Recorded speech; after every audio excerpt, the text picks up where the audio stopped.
अस्सलाम वालेकुम मेरे प्यारे दोस्तों, उम्मीद है कि आप सब खैरियत से होंगे। आज का जो हमारा टॉपिक है वो है इन्फेक्शन, यानी कि व्हाट इज़ इन्फेक्शन। इन्फेक्शन क्या होता है।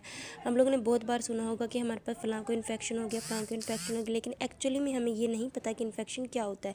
तो आज पढ़ेंगे इन्फेक्शन एक ऐसी कंडीशन है जिसके अंदर एक फ़ॉरेन ऑर्गेनिज्म जैसे कि बैक्टीरिया हो गया, वायरस हो गया या फंगस या पैरासाइट हमारी एक पर्सन की बॉडी के अंदर इंटर हो जाए और उसको क्या कहें, नुकसान पहुँचाए। ठीक है ना।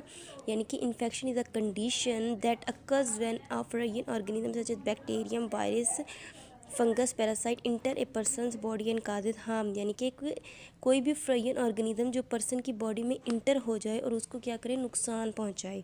उसके बाद हम पढ़ेंगे कि हमारे पास क्या होता है, टाइप्स ऑफ इन्फेक्शन क्या होते हैं। इन्फेक्शन की भी टाइप्स होते हैं, यानी कि हमारे पास बैक्टीरियल इन्फेक्शन हो जाता है जो बैक्टीरिया की वजह से होता है, वायरल इन्फेक्शन हो जाता है जो किसी वायरस की वजह से होता है। उसके बाद हमारे पास फंगल इन्फेक्शन होता है जो फंजाई की वजह से होता है।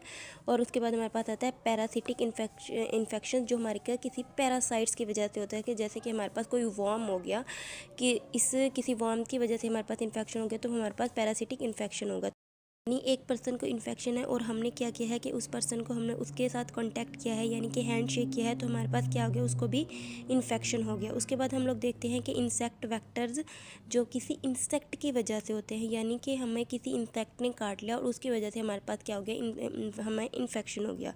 उसके बाद हमारे पास कॉन्टेमिनेटेड सरफेसेस की वजह से, यानी कि हम लोग देखें फॉर एग्जांपल हम किसी क्लिनिकल एरियाज़ में जाते हैं और हम लोग वहाँ पे देखते हैं कि हम लोग जाके अपने हाथ रख देते हैं उनके जगहों पे, या फिर हम लोग किसी चीज़ को पकड़ के ठहर जाते हैं, तो जिसकी वजह से हमें इन्फेक्शन हो जाता है। उसके बाद हमारे पास इसकी सिम्टम्स की तरफ अगर हम आएँ तो इसके सिम्टम में हमारे पास आ जाता है फीवर हो जाता है। उसके बाद हमारे पास फैटीग यानी कि थकावट हो जाती है, स्वॉलन लिम्फ नोड हो जाते हैं, पेन हो जाता है, और उसके बाद हमारे पास आ जाती है चिल्स। उसके बाद अगर हम लोग इसके ट्रीटमेंट के बारे में पढ़ें तो इसका जो हमारे पास ट्रीटमेंट है वो हमारे पास क्या हो जाता है, हम लोग एंटीबायोटिक्स यूज़ करते हैं, एंटी वायरल मेडिकेशन यानी कि जो वायरस को किल करने के लिए मेडिकेशन यूज़ करते हैं, एंटी फंगल मेडिकेशन यानी कि जो फंजाई को किल करने के लिए। और उसके बाद हम लोग क्या करते हैं, स्पॉटिव केयर भी करते हैं, यानी कि हम लोग रेस्ट कर सकते हैं, हाइड्रेशन कर सकते हैं, और उसके बाद हमारे पास पेन मैनेजमेंट यानी कि पेन को मैनेज कर सकते हैं। तो आज का हमारा लेक्चर यहाँ पे एंड हुआ।